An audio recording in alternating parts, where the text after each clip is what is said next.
தேவனுக்கு மகிமை உண்டாவதாக. கர்த்தர் நம்மோடு பேசுவாராக. நம்முடைய வாழ்க்கையில தொடர்ச்சியாக ஒரு போராட்டத்தோடு தான் வாழ்ந்து கொண்டிருக்கிறோம். யாருமே எனக்கு போராட்டம் இல்லை அப்படின்னு சொல்ல முடியாது. உள்ளுக்குள்ளேயே ஒரே போராட்டம். எப்படிப்பட்ட போராட்டம்? நான் பாவம் செய்யக்கூடாதுன்னு நினைக்கிறேன், கொஞ்ச நாள் நல்லா இருக்கிறேன், ஆனால் மறுபடியும் நான் பாவம் செஞ்சிடுறேன். நான் பொய் சொல்லக்கூடாது, உண்மையை தான் சொல்லணும்னு நான் நினைக்கிறேன், ஆனால் சில சந்தர்ப்பங்களிலே நான் பொய் சொல்லி விடுகிறேன். நான் கர்த்தருக்கு உண்மையாக வாழதான் நினைக்கிறேன், கொஞ்ச நாள் அப்படி உண்மையா இருக்கிறேன், 1 மாதமோ அல்லது 2 மாதமோ 3 மாதமோ அப்படி இருக்கிறேன், ஆனால் என்னையும் அறியாமல் மறுபடியும் நான் உண்மையின் வழியை விட்டு விலகி போய் விடுகிறேன். சில எண்ணங்கள், தவறான ஆசைகள் உள்ளே நுழையும் பொழுது நான் அதை செய்யக்கூடாது, நான் பாவி அல்ல, நான் தேவனுடைய பிள்ளையாகிவிட்டேன், இந்த ஆசை எனக்குள்ளே வரக்கூடாது, இயேசுவின் நாமத்தினாலே போய் என்று சொல்லி நான் கட்டளையிடுகிறேன். ஆனால் அந்த எண்ணங்கள் எனக்குள்ளே அதிகமாகி அது என்னை மேற்கொண்டு விடுகிறது, நான் அந்த தவறை செய்து விடுகிறேன். இப்படியாக சுழற்சி முறையாக நான் தவறு செய்வதும் மறுபடியும் ஆண்டவரிடத்தில் போய் மன்னிப்பு கேட்பதும் ஆண்டவனை மன்னித்து அரவணைத்துக் கொள்ளுகிறதும், கொஞ்ச நாள் நான் ஆண்டவரோடு சமாதானமாய் வாழ்வதும், மீண்டுமாக மறுபடியும் விட்ட தவறை, அதே தவறை நான் செய்ய ஆரம்பித்து விடுகிறேன், மறுபடியும் நான் பாவியாக மாறி விடுகிறேன். இப்படி தொடர்ந்து என் வாழ்க்கையிலே நடந்து கொண்டுதான் இருக்கிறது. ஒரு கட்டம் வரும் பொழுது என்னால் உண்மையாகவே உண்மை உள்ள மனுஷனாக வாழவே முடியாது, பரிசுத்தம் உள்ளவனாக வாழவே முடியாது என்ற நம்பிக்கை இழந்தவனாக அந்த பாவத்திற்காக, அதிலிருந்து விடுபடுவதற்காக ஜெபிப்பதையே நான் நிறுத்திவிட்டேன்.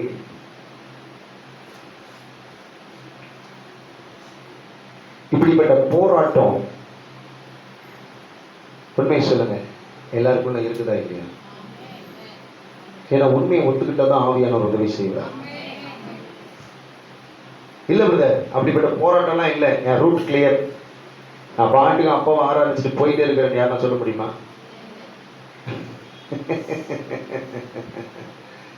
அப்ப உண்மைதானே? உண்மையே இல்லையா சொல்லுங்க. அப்படி இருதயத்துல சில கேள்விகள் இருக்கிறது. நான் ஆண்டவருக்காக பரிசுத்தமாய் வாழ நினைக்கிறேன், நிறைய தீர்மானம் கூட நான் எடுக்கிறேன், ஆனால் என்னால முற்றுமுடியுமாய் பரிசுத்தமாய் வாழ முடிகிறது இல்லை. நான் ரட்சிக்கப்படுகிறதற்கு முன்னால செய்த பாவங்களை இப்பொழுது செய்கிறது இல்லை, ஆனாலும் இன்னும் சில குற்றங்களை நான் செய்து கொண்டுதான் இருக்கிறேன். யாரை பற்றி நான் குறை சொல்லக்கூடாது என்று நினைக்கிறேன், ஆனால் என்னையும் மறந்து சில நேரங்களிலே குறை சொல்லி விடுகிறேன். நான் உண்மையாய் பொய் சொல்லக்கூடாது என்று நினைக்கிறேன், ஆனால் சில சூழ்நிலைகள் வரும் பொழுது கணவனுக்கு பயந்து அல்லது முதலாளிக்கு பயந்து அல்லது பிள்ளைகளுக்கு பயந்து பொய் சொல்லி விடுகிறேன். நிறைய நேரங்களிலே நான் பொய் சொல்லி விடுகிறேன். நிறைய நேரங்களிலே நான் ஆண்டவருடைய சத்தத்திற்கு செவி கொடுக்காமல் நான் மீறி போயிருக்கிறேன். கண்களிலே இச்சை வருது, சில பாவங்களை என்னால மேற்கொள்ள முடியல, நான் அதை விட்டுவிட நினைக்கிறேன், ஆனாலும் என்னால முடியல. அந்த பாவத்தை செஞ்சுட்டு நான் மனம் திரும்புகிறேன், உண்மையாய் மனம் திரும்புகிறேன். 1 மாதம் அல்லது 2 மாதம் நல்லா நான் பாவம் செய்யாம இருக்கிறேன், ஆனால் திரும்ப அந்த நினைவு எங்கிருந்து வருகிறது எனக்கு தெரியல, திடீரென்று வருகிறது. நான் அதை செய்ய மாட்டேன், நான் அதை விட்டுவிட்டேன் என்று சொல்றேன், ஆனா 1 நாள் ஆகிறது, 1 வாரம் ஆகிறது, திரும்பவுமாய் அந்த பாவம் செய்து விடுகிறேன். அந்த விருப்பம் எனக்குள்ளே அதிகமாகிறது, என்னால் நிறுத்த முடியல. I can't control. என்னால் அதை நிறுத்த முடியல, கட்டுப்படுத்த முடியல. ஏன் இப்படி நடக்கிறது? திரும்பவும் நான் மனம் திரும்புறேன், அறிக்கை செய்கிறேன், கர்த்தர் என்னை ஏற்றுக்கொள்ளுகிறாரு. திரும்பவும் 1 வாரமோ 1 மாதமோ கழித்து அந்த பாவ விருப்பம் வருகிறது. என் சிந்தையிலிருந்து வெளியே என்னால் எடுக்கவே முடியல. திரும்பவும் நான் போய் அதே பாவத்தை செய்கிறேன், திரும்பவும் நான் ஆண்டவரிடத்துல போய் மன்னிப்பு கேட்கிறேன், திரும்பவும் மனம் திரும்புகிறேன். இது தொடர்ந்து சுழற்சியாக திரும்ப திரும்ப எனக்குள்ளே நடைபெறுகிறது. ஒரு கட்டத்தில் என்னால் இந்த பாவத்தை விட முடியும் என்கிற நம்பிக்கை போயிடுச்சு. நான் அதற்காக ஜெபிப்பதையே விட்டுவிட்டேன், அப்படியெல்லாம் இருக்க என்னால முடியாது அப்படின்னு சொல்லி நம்முடைய வாழ்க்கையை அப்படி விட்டுறோம். உண்மையாவே இது எல்லாருடைய அனுபவத்திலே இருக்குதா? சொல்லுங்க. இன்னும் சிலருடைய வாழ்க்கையில பாத்தீங்கன்னா என்னால பெருமையா பேசாம இருக்கவே முடியாது, பெருமையா நினைக்காம இருக்கவே முடியாது. என்னால சாப்பிடாம கூட நான் இருந்துருவேன், ஆனா அந்த பெருமையா பேசுற பேச்சு என்னால நிறுத்தாம இருக்கவே முடியல. அது ஒரு பலவீனம். இப்படிப்பட்ட போராட்டத்திலேயே சிலர் இருக்கிறாங்க. அப்போ இந்த பலவீனங்களை மேற்கொள்ளணும். அதுக்கு நம்ம என்ன செய்யணும்? இதற்கு என்னதான் வழி? இதை மேற்கொள்ள என்ன செய்கிறது? விசுவாசத்தினாலே நிறைய காரியங்களை நான் சாதிக்கணும், நீண்ட கால பிரச்சனையை நான் மேற்கொள்ளணும், விசுவாசத்துல நல்லா வளரணும், பாவத்தை ஜெயிக்கணும். என்ன செய்வது? இதைத்தான் நாம் இன்றைக்கு பார்க்க போகிறோம். பார்க்கலாமா? உண்மைதானா? எல்லாருக்குள்ள இந்த போராட்டம் இருக்குதா? வேதத்தை ரெடியா வச்சிருக்கிறீங்களா? சரி, வேதத்துல 2 மலைகளை குறித்து சொல்லப்பட்டிருக்கிறது. கர்த்தருடைய பர்வதம், தேவனுடைய பர்வதம் என்று சொல்லி 2 மலைகளை குறித்து சொல்லப்பட்டிருக்கிறது. வாசிங்க, யாத்திராகமம் 24ஆம் அதிகாரத்துல 13ஆம் வசனம். யாத்திராகமம் 24:13 வசனம் படிங்க. எல்லாரும் படிக்கணும். ஜீவனுள்ள தேவனுடைய வார்த்தையை ஜீவன் உள்ள விதமா நாம படிக்க நம்முடைய காது கேட்கணும். அப்பதான் அதனுடைய ஆசீர்வாதம் நம்முடைய சிரசின் மேல இறங்கும். வாசிங்க, எல்லாரும் படிக்கலாமா? 24 படிக்க தெரிஞ்ச அத்தனை பேரும் படி. 24:13 படிங்க. அப்பொழுது மோசே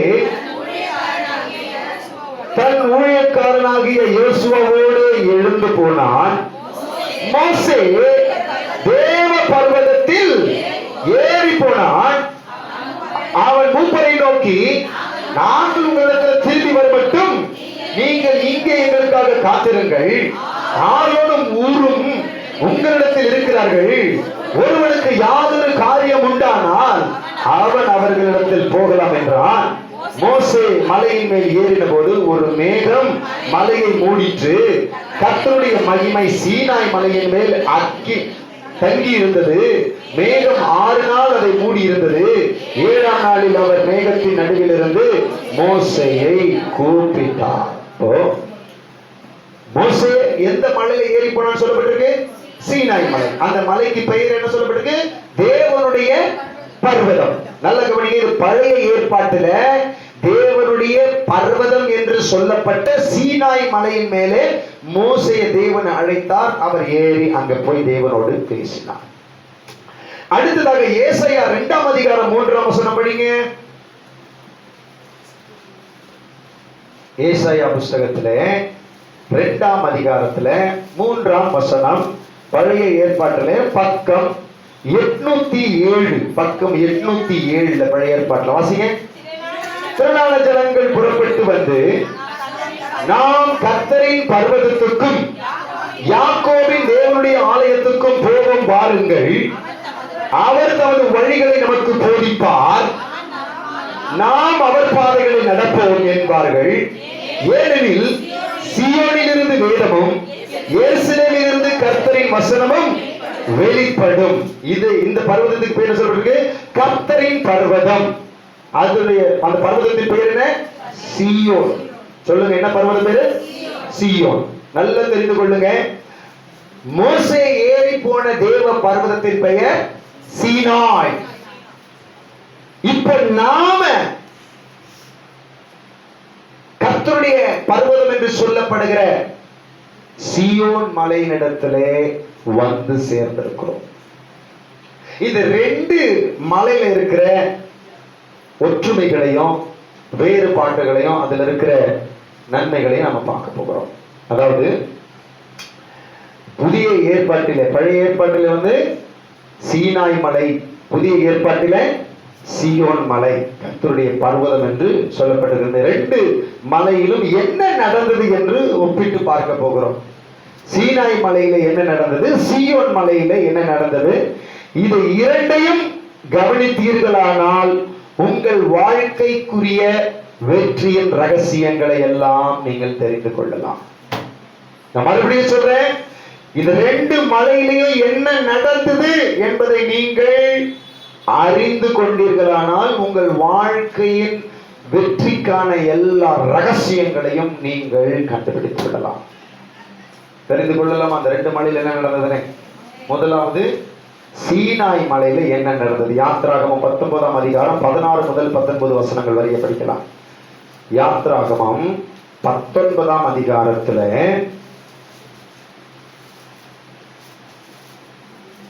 16 முதல் 19 வசனங்கள் முடிய படிக்கலாம்.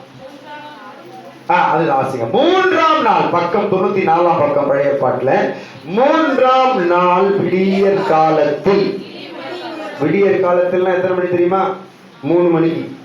3 மணிக்கு விடியற் காலத்துல இடி முழக்கங்களும் மின்னல்களும் மலையின் மேல் கார் மேகமும் மகா பலத்த எக்கால சத்தமும் உண்டாயிற்று. பாளையத்தில் இருந்த ஜனங்கள் எல்லாரும் நடுங்கினார்கள். அப்பொழுது ஜனங்கள் தேவனுக்கு எதிர்கொண்டு போக மோசே அவர்களை பாளையத்திலிருந்து புறப்பட பண்ணினான். அவர்கள் மலையின் அடிவாரத்தில் நின்றார்கள்.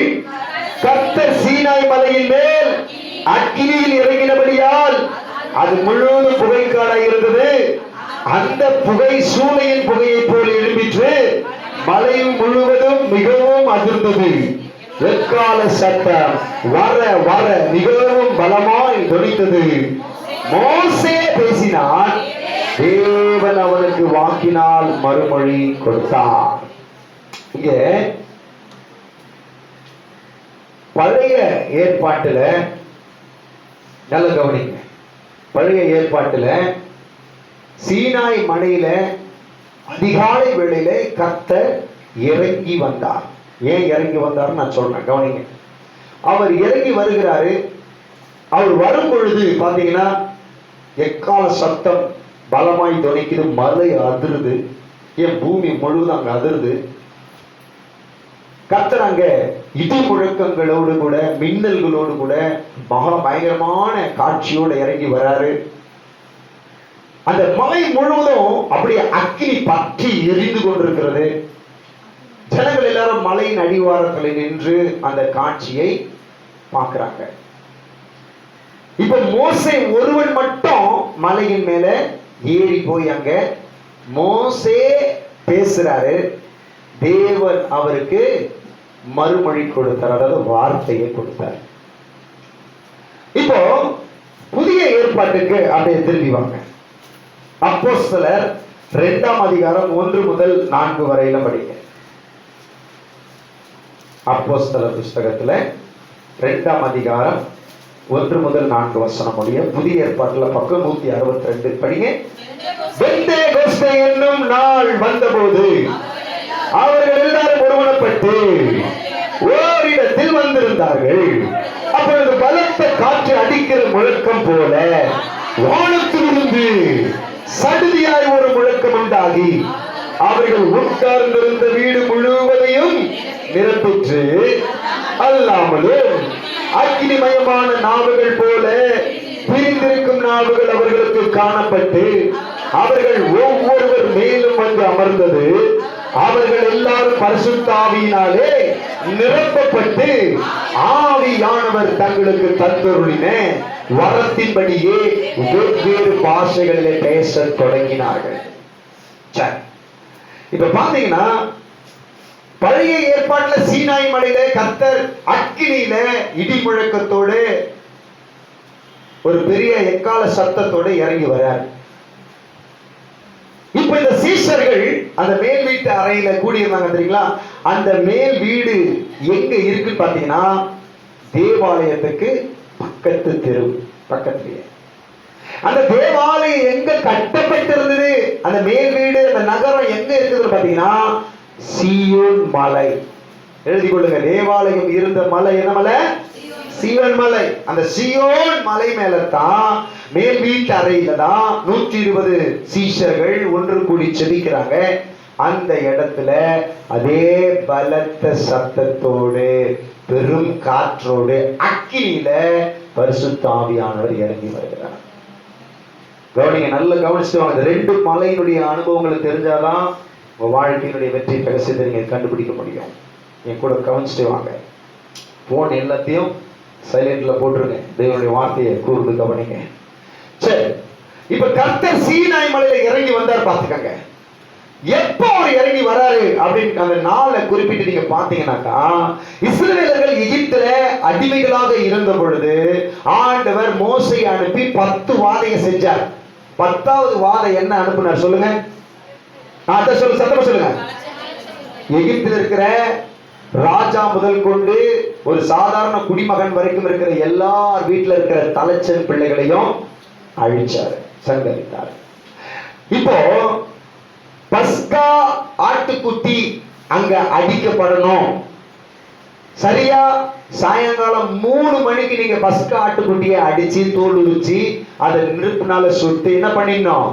நைட் அதை சாப்பிட்டுட்டு எதையும் மிச்சம் வைக்க கூடாது. அதுல பஸ்கா ஆட்டுக்குட்டி ரத்தத்தை நீங்க உங்களுடைய வீட்டின் நிலக்கால்கள்ல மேல் சட்டத்திலையும் 2 கீழ் சட்டத்திலும் நீங்க பூசணும் அப்படின்னு சொல்லி ஒரு நியமத்தை கொடுத்தாரு. இவங்க அந்த பஸ்கா ஆட்டுக்குட்டியை அடித்து ரத்தத்தை நிலைக்கால பூசினாங்க பாருங்க. அந்த நாள்ல இருந்து சீனாய் மலையின் அடிவாரத்துல வந்து தங்கி இருக்கிறாங்க பாருங்க. கர்த்தர் இறங்கி மலையின் மேல இறங்கி வராரு பாருங்க. அந்த நாள் வரைக்கும் கரெக்டா 50வது நாள். எழுதி கொள்ளுங்க. எகிப்துல பஸ்கா ஆட்டுக்குட்டி அடிக்கப்பட்ட அந்த நாளிலிருந்து கர்த்தர் சீனாய் மலையின் கொடுமுடியில இறங்கி வருகிற அந்த நாள் வரைக்கும் சரியா 50வது நாள். அதேதான் ஆண்டவராகிய இயேசு கிறிஸ்து, அவர்தான் நம்முடைய பஸ்கா ஆட்டுக்குட்டி, நமக்காக அடிக்கப்பட்டவர் அவர்தான். அவர் சிலுவையில அடிக்கப்பட்டு உயிர் தெழுந்து பரமேறி சென்றார் பாருங்க. அந்த அடிக்கப்பட்ட சிலுவையில் அடிக்கப்பட்ட அந்த நாள்ல இருந்து இந்த மேல் வீட்டு அறையில பரிசுத்த ஆவியானவர் இறங்கி வந்தார் பாருங்க. அது சரியான நாள் 50வது நாள். பெந்தேகோஸ்தே, அந்த கிரேக்க மொழியில பெந்திகாஸ்டான்னு சொல்லுவாங்க. அந்த கிரேக்க மொழியில பெந்திகாஸ்டான என்ன அர்த்தம்னா 50ன்னு அர்த்தம். பெந்திகாஸ்டான என்ன அர்த்தம்? 50. அப்ப 50வது நாள்ல தான், நல்ல கவனிச்சு கொள்ளுங்க, அங்க அதிகாலை 3ஆம் மணி நேரத்தில் அதிகாலை 3 மணி அளவுல இறங்கி வந்தார் பாத்தீங்களா சீனாய் மலையில. அதே மாதிரி அங்கு இறங்கி வந்த 50வது நாள் அதே அதிகாலை 3 மணி அளவில் இங்கே சீயோன் மலையில அதே 50வது நாள்ல அதே 3 மணி நேரத்துல தான் அவர் இறங்கி வந்தார். சரிங்களா? இப்போ அங்க சீனாய் மலையில ஏன் இறங்கி வந்தாரு, இங்க சீயோன் மலையில ஏன் இறங்கி வந்தாரு, அங்க 2 இடத்துல என்ன நடந்ததுன்றதை நான் உங்களுக்கு காமிச்சு கொடுக்குறேன். கவனிங்க. சீனாய் மலையில கர்த்தர் ஏன் இறங்கி வந்தாரு அப்படின்னாக்கா, எழுதி கொள்ளுங்க, நியாயப்பிரமாணத்தை கொடுப்பதற்காக. சீனாய் மலையில பழைய ஏற்பாட்டுல ஏன் கர்த்தர் அவ்வளோ பெரிய எக்கால சத்தத்தோடு இடி முழக்கத்தோடு அக்கினியில ஏன் இறங்கி வந்தார்னா, அவ்வளவு பெரிய காட்சி ஏன் கொடுத்தாரு? நியாயப்பிரமாணத்தை அவங்களுக்கு கொடுப்பதற்காகத்தான். ஏன்னா இப்ப அந்த காட்சியை பார்த்தவங்க எல்லாருடைய இருதயத்துல, இஸ்ரவேல் ஜனங்க இருதயத்துல என்ன வந்திருக்கும்? இவரை மாதிரி ஒரு தேவன் யாரும் இல்லை, இவர் சொல்ற வார்த்தைகள் ஒழுங்கா கடைபிடிப்போம், கீழ்ப்படிஞ்சு நடக்கணும் அப்படின்ற ஒரு பயம் அவங்களுக்குள்ள என்னால இருக்கணும்ன்றதுக்காக தான் அவ்வளோ பெரிய காட்சியை கொடுத்து அங்க இறங்கி வந்து என்ன பண்றாரு? நியாயப்பிரமாணத்தை கொடுத்தாரு. சொல்லுங்க, எதற்காக கர்த்தர் சீனாய் மலையில இறங்கி வந்தாரு? Very good, very good. நியாயப்பிரமாணத்தை கொடுத்ததற்காக. அடுத்ததாக 1200 வருஷம் கழிச்சு, அதாவது சீனாய் மலையில இறங்கி வந்து நியாயப்பிரமாணத்தை கொடுத்தாருங்களா கர்த்தர். இப்போ 1200 வருஷம் கழிச்சு சீயோன் மலையில இப்போ யார் இறங்கி வந்தது? ஆவியானவர் இறங்கி வந்தார். நல்ல கவனிங்க, சீயோன் மலையில யார் வந்தது? ஆவியானவர். அதே பலத்த சத்தத்தோடு அக்கினிமயமான நாவுகளோடு இறங்கி வர. சரிங்களா? நல்ல கவனிங்க. சரி, நியாய பிரமாணத்தை கொடுக்க சீனாய் மலையில அவரு இறங்கி வந்தார். என்ன அர்த்தம்? நியாய பிரமாணம்னா என்ன தெரியுமா? இதை செய், இதை செய்யாத, அங்க போ, இங்க போவாத அப்படின்னு கட்டளையிட்டு இருந்ததுதான் என்னது? நியாய பிரமாணம். நியாய பிரமாணத்துக்கு இன்னொரு பெயர் சொல்லுவாங்க தர்ம சாஸ்திரம். என்ன சாஸ்திரம் அது? தர்ம சாஸ்திரம். நியாயமான பிரமாணம், நியாயமான கட்டளைகள். அப்போ கர்த்தர் சீனாய் மலையில இறங்கி வந்து இதை செய் அதை செய்யாத அப்படின்னு கட்டளையை கொடுக்கறதுக்கு தான் சீனாய் மலையில இறங்கி வந்தார். சரி, யாத்ராகமம் 31:18 வாசிங்க. யாத்ராகமம் 31:18 பார்த்தீங்கன்னா ஒரு விஷயம் எல்லாரும் எடுத்துக்கலாம்.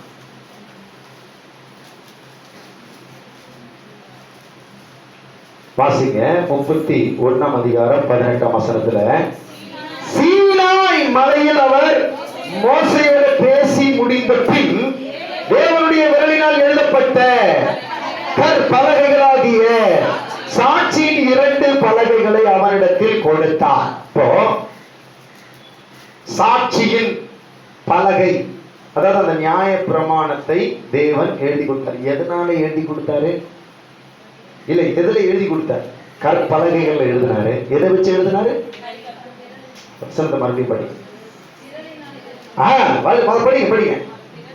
சீனாய் மலையில் அவர் மோசையோடு பேசி முடித்த பின் தேவனுடைய விரலினால் எழுதப்பட்ட கற்பலகைகளாகிய சாட்சியின் 2 பலகைகள் அவரிடத்தில் கொடுத்தார். அப்போ தேவனுடைய விரல்னா என்ன? தேவனுடைய விரலினால் எழுதப்பட்ட அந்த நியாய பிரமாணத்தை, சாட்சி பிரமாணத்தை, அந்த கற்பலகைகளை எழுதி கொடுத்தார்னு வாசிக்கிறோமே. அப்ப தேவனுடைய விரல்னா என்னன்னு தெரியணும் இல்லையா? மத்தேயு 12 பாருங்க. மத்தேயு 12:28 படிங்க வேகமா. மத்தேயு 12:28 படிங்க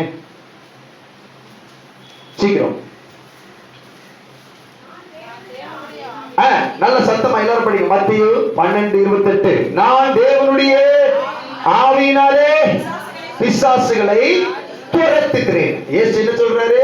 நான் தேவனுடைய ஆவியினாலே பிசாசுகளை துரத்துகிறேன். அதே வசனத்தை லூக்கா 11:20 படிங்க. லூக்கா 11:20 படிங்க. எல்லாரும் திருப்பிக் கொள்ளுங்க. லூக்கா 11:20 புதிய ஏற்பாட்டுல நான் தேவனுடைய விரலினாலே பிசாசுகளை துரத்துகிறபடினால் தேவனுடைய ராஜ்யம் உங்களிடத்தில் வந்திருக்கிறது போலும். இப்போ தேவனுடைய விரல்னா யார்? அது தேவனுடைய ஆவியானவர். நல்ல கவனிங்க. நான் தேவனுடைய விரலினாலே பிசாசுகளை துரத்துகிறேன் அப்படின்னு லூக்கால சொல்றாரு. ஆனா அதே வசனம் மத்தேயு என்ன சொல்றாரு? 12:28 தேவனுடைய ஆவியினாலே. அப்போ தேவனுடைய விரலினாலே அந்த சாட்சி பிரமாணம் எழுதப்பட்டதுன்னா அது யார் தான் எழுதி கொடுத்தது? ஆவியானவர் தான் எழுதி கொடுக்கிறார். நல்ல கவனிங்க. தேவனுடைய ஆவியானவர் எழுதி கொடுத்ததுதான் என்னது? சாட்சி பிரமாணம், நியாய பிரமாணம். இப்ப தெரிஞ்ச தேவனுடைய விரல்னா என்னன்னு தெரிஞ்சிருச்சா உங்களுக்கு? இப்போ பழைய ஏற்பாட்டுல ஆவியானவரால் எழுதப்பட்ட பிரமாணம் கொடுக்கப்பட்டது. சொல்லுங்க, பழைய ஏற்பாட்டுல என்ன கொடுக்கப்பட்டது? ஆவியானவரால் எழுதப்பட்ட நியாய பிரமாணம் கொடுக்கப்பட்டது. சரி, இப்போ புதிய ஏற்பாட்டுல நல்ல கவனிங்க. புதிய ஏற்பாட்டுல பிரமாணத்தை எழுதினார் பாருங்க. யாரு? ஆவியானவர். அந்த ஆவியானவரையே தேவன் நமக்கு தந்துட்டாரு. நல்ல புரிஞ்சுக்கங்க. சீனாய் மலையில தேவ ஆவியானவரால் எழுதப்பட்ட கட்டளைகள், இதை செய்யக்கூடாது என்ற பிரமாணம், நியாய பிரமாணம் கொடுக்கப்பட்டது. ஆனால் புதிய ஏற்பாட்டில சீயோன் மலையில கட்டளைகள் அல்ல, அந்த கட்டளைகளை எழுதின ஆவியானவரையே உள்ள அனுப்பிட்டார். நல்லா புரிந்து கொள்ளுங்க. சீனாய் மலையில இருந்த ஜனங்களுக்கு மோசே கிட்ட ஆண்டவர் கட்டளைய ஆவியானவர் எழுதி கொடுத்தாரு. ஆனா சீயோன் மலையில இருந்தவங்களுக்குள்ள கட்டளைகள் அல்ல, அதை எழுதின ஆவியானவரை உள்ள வந்துட்டாரு. இப்ப எது பெருசு சொல்லுங்க? எழுதப்பட்டது முக்கியமா இல்ல எழுதினவர் முக்கியமா? ஆமென், அல்லேலூயா. உண்மை தெரியுதா உங்களுக்கு? 2 மலைக்குள்ள வித்தியாசம் உங்களுக்கு தெரியுதா? 2 மலையில நடந்த ஒற்றுமையையும் நடந்த வித்தியாசங்களை நம்ம பார்க்கிறோம். இப்ப பழைய ஏற்பாட்டுல இதை செய்யாத என்ற கட்டளைகள் மட்டும்தான் கொடுக்கப்பட்டது. ஆனால் அது நம்மளால என்ன பண்ண முடியல? செய்ய முடியல. உதாரணத்துக்கு, பிறனுக்குள்ள யாதொன்றையும் இச்சியாதிருப்பாயாகன்னு அந்த 10 கட்டளைகள்ல இருக்குது. அதுல ஒண்ணு நான் கேட்கிறேன், எத்தனை பேர் அடுத்தவங்களுடைய பொருளை இச்சிக்காம இருக்கணும்? சொல்லுங்க, உண்மையை ஒத்துக்குங்க. எத்தனை பேர் அவன் என்ன அவனா வச்சுன்னு இருக்கட்டமா, எனக்கு எதுக்குப்பா, எனக்கு கர்த்தர் கொடுத்தது போதுமான்னு எவ்வளவு பேர் போதுன்ற மனசோட வாழ்ந்துருக்கணும். புது வாட்ச் கட்டினா, புதுசா ஒரு பைக் வாங்கி அப்படி போனா பிச்சுக்காம இருக்குமா? யாரோ போறா நமக்கு பார்த்துட்டு போயிடுமா? இல்ல கண்ணு வச்ச கண்ணு வாங்காம பாக்குதா? சொல்லுங்க. இப்போ கீழே யாரோ ஒருத்தவங்க பர்ஸை தவற விட்டுட்டாங்க. அது யாருதோன்னு தெரியுது, நம்மளது இல்லை, அது யாரோ தவற விட்டுட்டாங்க. அந்த பர்ஸை யாரும் கவனிக்கல, நம்மால் போற ஒருத்தவங்க அதை பாக்குறாங்க. பார்த்துட்டு அதுல கத்தையா பணம் இருக்குது. என் கஷ்டத்துக்கு ஆண்டவர் எனக்கு எப்படி உதவி செய்யாரு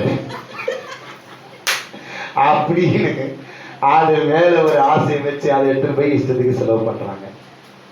ரொம்ப இல்லை, யாரோ சொல்றேன். அப்போ அடுத்தவங்க பொருள் மேல நம்மளால ஆசைப்படாம இச்சிக்காம இருக்க முடியுதா? நிச்சயமா சொல்றேங்க, முடியவே முடியாது. ஏன் தெரியுமா? உள்ள ஆவியானவர் வந்தாதான் அந்த ஆசை வராது. அடுத்தவன் பொருளை இச்சிக்க கூடாது என்கிற அந்த ஆசை, அந்த எண்ணம், ஆவியானவர் உள்ள வந்தாதான் அந்த எண்ணம் வர விட மாட்டாரு. உனக்கு புரித கர்த்தர் தந்திருக்கிறார், உன் பக்கத்தை பார்த்து மொழியை பார்த்து போ, அடுத்தவன்கிட்ட பார்க்காத. ஆனா ஆவியானவர் இல்லைன்னா அடுத்தவனுடைய பொருள் மேலேயோ பணத்தின் மேலேயோ அந்த இச்சை ஆசை என்ன பண்ணும்? அவன் அப்படி திரும்பினா போறோம், லபுக்கு இச்சை எடுக்குங்க. அன்பு கொடுக்கும், இச்சை எடுக்கும். இப்போ யோசிச்சு பாருங்க, நம்ம கொடுக்கறத காட்டிலும் எடுக்கிறது அதிகமா, இல்ல எடுக்கிறது காட்டிலும் கொடுக்கிறது அதிகமா? உண்மையை சொல்லுங்க. இயேசு சொன்னார், வாங்குவதை பார்க்கிலும் கொடுப்பதே பாக்கியம் மேன்மைன்னு சொன்னார். ஆனா இனி நம்ம கொடுப்பதை பார்க்கிலும் இன்னும் எனக்கு இவ்வளவு கிடைக்கும், இன்னும் எனக்கு என்ன கிடைக்கும், எனக்கு எவ்வளவு கிடைச்சாலும் அதுதான் எனக்கு பாக்கியம். இது என்ன எண்ணம்? இது என்ன ஆகுது? உள்ள என்ன இருக்குது? இச்சை இருக்குது. இச்சை இருந்துச்சுன்னா அது அடுத்தவன் பொருள் மேல, அது அடுத்தவன் பொண்டாட்டியா இருக்கட்டும், அடுத்தவனுடைய பைக்கா இருக்கட்டும், அடுத்தவனுடைய செயினா இருக்கட்டும், அது எடுக்கத்தான் வைக்கும். ஆனா உள்ள இச்சை இல்லைன்னா, ஆவியானவர் இருக்கிறாருன்னா, எனக்கு கொடுத்தது போதப்பா, கர்த்தருக்கு ஸ்தோத்திரம், இதுலயே நான் திருப்தியா இருப்பேன், அடுத்து எனக்கு இருக்கு, எனக்கு இன்னும் தேவைன்னா கர்த்தர் இன்னும் தருவேன். அது ஆவியானவர் கொடுப்பது. அதனாலதான் இப்போ அந்த ஆண்டவர் பார்த்தாரு, இவனுக்கு நம்ம கட்டளையை கொடுத்தோம், ஆனா இந்த கட்டளைகளை இவனால கை கொள்ள முடியல. நம்ம எதை செய்யாதன்னு சொல்றோமோ அதையெல்லாம் திரும்ப திரும்ப செய்யறான். பிள்ளைய பாக்குறோம், அவன் கூட போவாதரா, அதை செய்யாதரான்னு சொல்றோம், ஆனா வேணும்னு அவன் கூட தான் போகுது, அதுதான் செய்யுது. அப்போ ஆண்டவர் அதே மாதிரிதான் பார்த்தாரு. நம்ம கட்டளையை கொடுத்தோம், பிரமாணங்களை கொடுத்தோம், இச்சிக்க கூடாதுன்னு சொன்னோம், ஆனா இவன் திரும்ப திரும்ப அதை தான் செய்யறான். சரி, அப்போ இவனுக்கு நாம வேற ஒண்ணுதான் செய்யணும். அந்த கட்டளையை எழுதின ஆவியானவரையே இவனுக்குள்ள வச்சாதான் அவர் உள்ள வந்து கரெக்டா அந்த பாதையில நடத்துவார். அல்லேலூயா. சில பேருக்கு உண்மை தெரியுது. அப்போ சீனாய் மலையில கட்டளையை கொடுக்க கர்த்தர் இறங்கி வந்தார், ஆனால் சீயோன் மலையில அந்த கட்டளையை எழுதின ஆவியானவரையே கொடுத்து விட்டார். ஆமென். வித்தியாசம் புரியுதா? வித்தியாசம் புரியுதா? இப்போ உங்களுக்கு சீனாய் மலையின் அனுபவம் வேணுமா, இல்ல சீயோன் மலையின் அனுபவம் வேணுமா? நல்லா தெரியுங்க. சீனாய் மலைனாக்கா உங்களுக்கு வார்த்தை கிடைக்குங்க. சீனாய் மலைனா என்ன கிடைக்கும்? வார்த்தை கிடைக்கும். ஆனா சீயோன் மலை என்ன தெரியுமா? அந்த வார்த்தையாகிய ஆவியானவரே உள்ள வந்துருவார். சரிங்களா? சரி, அடுத்ததா சீனாய் மலையில கர்த்தர் இறங்கி வந்தது எதற்காகனா, நல்லா தெரிந்து கொள்ளுங்க, வழி காட்ட. எதுக்கு வந்தாரு? வழி காட்ட வந்தார். சங்கீதம் 104 எடுத்துக்கொள்ள வாசி.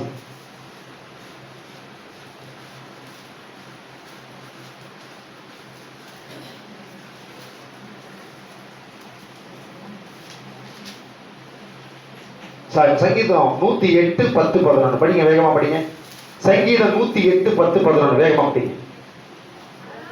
அரணான பட்டணத்திற்குள் என்னை கொண்டு போகிறவன் யார்? ஏதோ மட்டும் எனக்கு வழி காட்டுகிறவன் யார்? எங்கள் சேனைகளோடு புறப்படாதிருந்த தேவரீர் அல்லவோ. அப்ப ஏதோ மட்டும் வழி காட்டுகிறவன். இப்போ ஒண்ணு இல்ல, நீங்க ஒரு இடம் புறப்பட்டு போறீங்க, வழி தெரியல, நல்லா கவனிங்க. இப்போ வழியில ஒருத்தர் கிட்ட போயிட்டு என்ன பண்றீங்க? ஐயா, இந்த ஊருக்கு இந்த இடத்துக்கு எப்படி ஐயா போகணும் அப்படின்னு சொல்லி கேக்குறீங்க. அவரு என்ன பண்றாரு?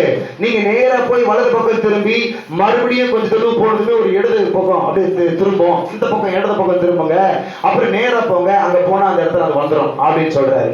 இப்போ பழைய ஏற்பாட்டுல சீனாய் மலையில இறங்கி வந்த கர்த்தர் அவங்களுக்கு வழி காட்ட வந்தாரு. என்ன வந்தாரு? ஆமா, அப்படி போ, அப்படி திரும்பு, இதை செய், அந்த பக்கம் போ, அந்த இடம் வரம்பார், இப்படின்னு வழி காட்ட வந்தார். ஆனா புதிய ஏற்பாட்டுல நீங்க இப்போ ஒரு இடத்துக்கு போறதுக்கு வழி தெரியாம மூச்சுக்கிறீங்க. ஒருத்தர் போய் வழி கேட்குறீங்க. அவர் என்ன பண்றாரு? என் வண்டியில உக்காரு, அந்த இடத்துல நானே போய் உன்னை சேர்த்துறேன். புதிய ஏற்பாட்டில் இறங்கி வந்த ஆவியானவர் வழி காட்ட அல்ல, உங்களை வழி நடத்தவே இறங்கி வந்தார்.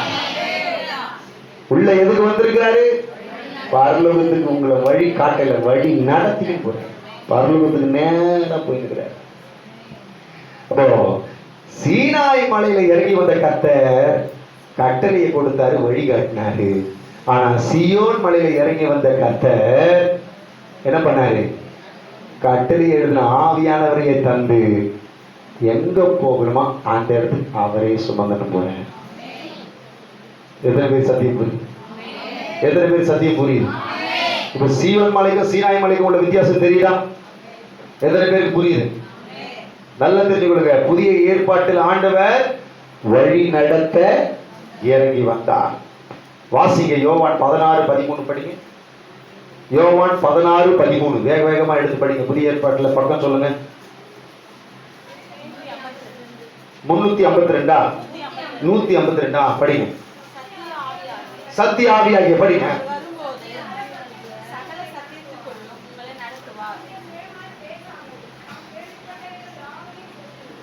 போதும். அதாவது யோவான் 16:13 சத்திய ஆவியாகிய அவர் வரும்பொழுது உங்களை சகல சத்தியத்திற்குள்ளும் நடத்துவார். என்ன பண்ணுவாரு? சொல்லுங்க. சத்திய ஆவியானவர் சீயோன் மலையில இறங்கி வந்தாரு. அந்த பெந்தேகோஸ்தே என்கிற 50வது நாள்ல இறங்கி வந்தாரு. எதற்கு இறங்கி வந்தாரு? வழி காட்ட இறங்கி வந்தாரா, இல்ல எதற்கு வந்தாரு? வழி நடத்த இறங்கி வந்தாரு. இங்க சத்திய ஆவியாகி அவர் வரும் பொழுது சகல சத்தியத்திற்குள்ளும் உங்களை வழி நடத்துவார்.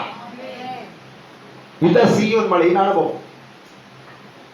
இப்போ ஒருத்தர் நெத்தியில பட்டலை அடிச்சுட்டு நல்ல இந்த ருத்ராட்ச பட்டெல்லாம் மாட்டிட்டு வந்து உங்ககிட்ட திடீர்னு பிச்சை கேட்கிறார், உதவி கேட்கிறார். என்ன பண்ணுவீங்க? உண்மையை சொல்ல, என்ன பண்ணுவீங்க? கொடுப்பீங்களா? ஏன்? ஆளை பார்த்தா ஒரு மாறிக்கிறாரு, இதெல்லாம் நமக்கு செட் ஆகும், நம்ம கொடுக்கக்கூடாது. ஆனா உண்மையா அந்த மனுஷன் பசிக்கு கேட்கிறானா இல்ல வேற எதுக்குன்னா கேட்கிறானான்னு யாருக்கு தெரியும்? ஆவியானவருக்கு தெரியும். இப்போ உள்ள ஆவியானவர் இருந்தாருன்னா அவர் என்ன சொல்லுவார் தெரியுமா? அவன் வெளி தோற்றத்தை பார்க்காத, அவனே நான் தான் படைச்சிருக்கிறேன், அவன் இப்ப பசிக்கு தான் கேட்கிறான், கொடு. இதுதான் ஆவியானவர் நடத்துறது. சரி, ஒரு குடிகாரன் குப்பு குப்புன்னு நாற்று அடிக்குது, கிட்ட வந்து நிற்கிறான். ஆனால் எதனா கொடுப்பா அப்படின்னு கேட்குறான். என்ன குடுமான்னு கேட்குறான். உடனே என்ன சொல்லுவோம்? ஒன்றும் குடிக்கிறதுக்கு கேட்குறியா போ சொல்லுங்க, என்ன சொல்லுவான்? ஆனா உள்ள ஆவியானவர் இருந்தாருன்னா அவன் குடிக்க கேட்கல, உண்மையாவே பசிக்கு தான் கேட்கறான். குடு. தெரியுதா? நாம எதை செய்யணும் செய்யக்கூடாதுன்னு சில நேரத்தில் நமக்கு தெரியாதுமா. ஆனால் உள்ள ஆவியானவர் இருந்தாருன்னா குடு கொடுக்காதுன்னு அவர் செய்வார், அவர் நடத்துவார். சிலருக்கு நம்ம பதில் கொடுக்கணும் அப்படின்னு நினைப்போம். ஆனா ஆவியானவர் இப்படி பதில் கொடுத்தா அது வேலைக்காகாது, அது ஒண்ணும் நடத்தாது. நீ எதுவுமே பேசாம மௌனமா இரு, வழி நடத்துவார். புரிதுங்களா? நாம நினைச்சுக்கோ நம்ம பொங்கி எழுவோம், அப்படியே வார்த்தை அப்படியே தொண்டையில இருந்து அப்படியே வாய் வரைக்கும் வந்துடும். நல்லா கேட்டுக்கணும், பேசிடணும், பதிலடி கொடுத்துடணும் அப்படின்னு சொல்லி நினைப்போம். ஆனா உள்ள ஆவியானவர் இருந்தார் என்ன பண்ணுவாரு? கட்டுப்படுத்தி பேசாத, இப்போதைக்கு அமைதியா விட்டுட்டு போ, பேசுறதுக்கு இன்னொரு சந்தர்ப்பம் வரைக்கும் அப்ப பேசு, இப்ப பேசாத. அப்போ ஆவியானவர் உள்ள இருந்தாருன்னா வழி காட்ட அல்ல, வழி நடத்துவார். தெரியுதா? ரெண்டு மலைக்கு உள்ள வித்தியாசம் தெரியுதா? சரி, அடுத்தது இப்ப நாம நியாய பிரமாணத்துக்கு உட்பட்டவர்கள் அல்ல, நாம ஆவியின் பிரமாணத்துக்கு உட்பட்டவர்கள். பழைய ஏற்பாட்டில் இருந்த இஸ்ரவேலர்கள் நியாய பிரமாணத்துக்கு உட்பட்டவர்கள். இப்ப புதிய ஏற்பாட்டில் இருக்கிற சபை மக்களாகிய நாம ஆவியின் பிரமாணத்துக்கு உட்பட்டவர்கள். அது என்ன ஆவியின் பிரமாணம் அப்படின்னா, ஆவியானவர் என்ன சொல்றாரோ அதுதான் நமக்கு கட்டளை. அதான் சொன்னேன், குடு கொடுக்காத அப்படின்னு உள்ள இருந்து அவரே நம்மள ஏறி விடுவார், செயல்படுத்துவார். அதுதான் ஆவியின் பிரமாணத்துக்கு உட்பட்டவர்கள். அப்படின்னா என்ன அர்த்தம்? உள்ள இருந்து ஆவியானவர் சொல்றார் பாருங்க, அந்த சொல்லுக்கு நம்ம கீழ்படுகிறோம் பாருங்க, அதுதான் நம்ம ஆவியின் பிரமாணத்தை, ஆவியானவர் கொடுக்கிற கட்டளையை நிறைவேற்றுறோம். புரியுதுங்களா? இப்ப ஆவியானவர் உங்களுக்குள்ள வந்து இதை செய்யாத சில நேரத்தில் உங்களை வந்து அவர் இடைப்பட்டு பேசுறாருன்னா, எத்தனை பேர் ஆவியானவருடைய சத்தத்துக்கு நீங்க கீழ்ப்படுவீங்க? சொல்லுங்க, உண்மையை சொல்லுங்க. ஆவியானவர் உள்ள வந்து இப்ப கோவப்படாத, இப்ப பேசாத, இப்ப இது பண்ணாத, இப்ப இது செய்யாத, அப்படி பொறுமையா பொறுத்து போ, விட்டு கொடுத்து போ அப்படின்னு ஆவியானவர் உள்ள வந்து பேசினார்னா, உண்மையா ஆவியானவர் சொல்றதை நான் கேட்பேன், என்னுடைய மாம்ச சிந்தனைக்கு நான் இடம் கொடுக்க மாட்டேன், என்னுடைய கோபத்துக்கு நான் வழி திறக்க மாட்டேன், நான் ஆவியானவருடைய சத்தத்துக்கு செவி சாய்ப்பேன். எத்தனை பேர் உண்மையை சொல்ல முடியும்? கை உயர்த்தி சொல்லுங்க பார்க்கலாம். உண்மையா நான் கேட்கிறேன், உண்மையா கேட்கிறேன், ஆவியானவர் சத்தத்துக்கு செவி கொடுப்பீங்களா? அப்பதான் ஆவியானவர் நேர பரலோகத்துக்கு நேர வழி நடத்துவார். ஒவ்வொரு சோதனையா ஜெயிச்சு ஜெயிச்சு ஜெயிச்சு முன் வாழ்க்கையை முன்னேற்றத்துக்கு கொண்டு போய் கடைசியா பிதாவுக்கு முன்னாடி கொண்டு போய் நிறுத்திடுவார். அல்லேலூயா. ஆவியானவர் சட்டத்துக்கு கீழ்ப்படியில அவர் சொல்லியும் மீறி அவங்க செயல்படுறாங்கன்னு சொன்னா அதுக்கு பேர் தான் ஆவியானவரை துக்கப்படுத்தல. எபேசியர்ல என்ன படிக்கிறோம்? அன்றியும் நீங்கள் மீட்கப்படும் நாளுக்கு என்று முத்திரையாக பெற்ற தேவனுடைய பரிசுத்த ஆவியை துக்கப்படுத்தாதிருங்கள், கெட்ட வார்த்தை ஒன்று உங்கள் வாயிலிருந்து புறப்பட வேண்டாம். ஆவியானவர் உள்ள சொல்லுவாரு, கோபத்தை கட்டுப்படுத்திக்கோ, அதுதான் ஆவியின் பிரமாணம். அவர் சொன்ன உடனே அந்த இடத்துல அப்படியே ஒரு நெருப்பு தண்ணி ஊத்தி அனந்த மாதிரி கப்புன்னு அமைஞ்சு அப்படியே அந்த விட்டு போயிடணும்.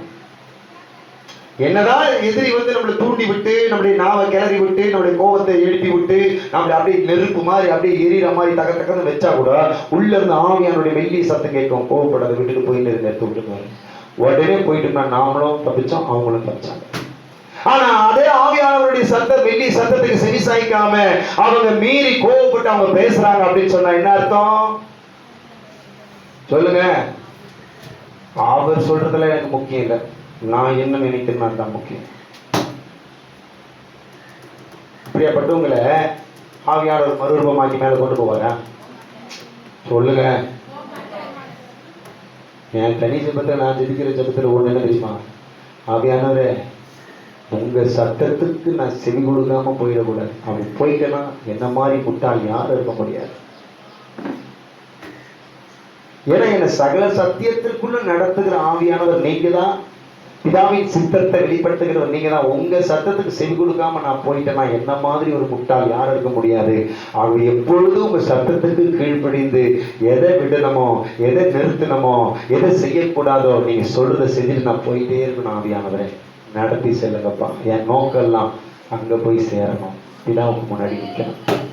அவர் எனக்காக வச்சிருக்கிறத ஜீவ கிரீடத்தை அடையணும், சிங்காசனத்தை சுதந்திரிக்கணும், மகிமையான அந்த வாழ்க்கைக்குள்ள பிரவேசிக்கணும். சொல்லுங்க, ஆவியானவர் பழைய ஏற்பாட்டுல இறங்கி வந்தது எதற்காக? வழி காட்ட. இப்ப அதே ஆவியானவர் புதிய ஏற்பாட்டுல சீயோன் மலையில இறங்கி வந்தது எதற்காக? வழி நடத்த. இப்ப அவங்க பாக்கியவான்களா, நாம பாக்கியவான்களா? சீனாய் மலை விசேஷமானதா இல்ல சீயோன் மலை விசேஷமானதா? பேர் உண்மை புரியுது. மணி ஆயிடுச்சு 11, இன்னும் 10 நிமிஷம் தான் இருக்கு.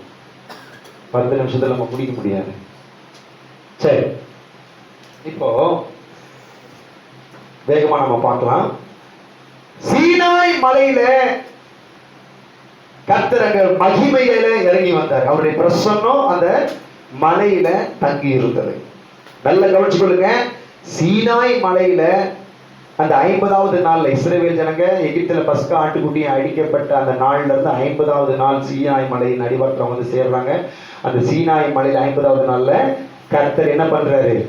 அவருடைய மகிமையின் பிரசன்னத்தோடு கூட அக்கினியில அவர் அந்த இடத்துல இறங்கி வந்து அந்த மலை மேலேயே தங்கி இருக்கிறாரு. இறங்கி வந்து வரங்க மலை மேல தங்கி இருக்கிறார். அந்த மலை மேல தங்கி இருந்தவரு, நல்லா கவனிங்க, இப்ப மோசே கிட்ட ஒரு ஆசரிப்பு கூடாரம் கட்ட சொல்றார். நான் இஸ்ரவேல் புத்திரன் நடுவே வாசம் பண்ணபடி நீ எனக்கு ஒரு ஆசரிப்பு கூடாரத்தை உண்டு பண்ணுவையாக சொல்லி 25 சொல்றாரு. படிக்க வேண்டாம். இப்போ மோசையும் கர்த்தர் காண்பித்த மாதிரியின்படி ஆசரிப்பு கூடாரத்தை கட்டி முடிக்கிறாரு. கட்டின உடனே நல்ல கவனிங்க, அந்த சீனாய் மலையின் கொடுமுடியில தங்கியிருந்த அந்த தேவ மகிமையின் பிரசன்னம் இப்போ அப்படியே அங்கிருந்து நகர்ந்து அந்த ஆசரிப்பு கூடாரத்துக்குள்ள போயிடுச்சு. நல்ல கவனிங்க, இப்ப அந்த ஆசரிப்பு கூடாரத்துக்குள்ள தேவ மகிமை தேவ பிரசன்னம் அங்க தங்கி இருக்குது. அங்க தங்கி இருந்த ஆண்டவர் இப்ப சாலமோன் எழுப்பி தேவாலயம் கட்டினா பாருங்க, அந்த தேவாலயத்துக்குள்ள போயிட்டாரு. வாசிங்க 2 நாளாகமம், வேகமா படிங்க. 2 நாளாகமம் 5ஆம் அதிகாரம் 7ஆம் வசனம் 8ஆம் வசனம், அதன் பிறகு 13ஆம் வசனம் 14ஆம் வசனம். பக்கம் சொல்லுங்க. 548. வாசிங்க. 2 நாளாகமம் 5ஆம் அதிகாரம் 7ஆம் வசனம் 8ஆம் வசனம். வாசிங்க. நல்ல சத்தமா எல்லாரும் படிங்க. படிக்க தெரியும்.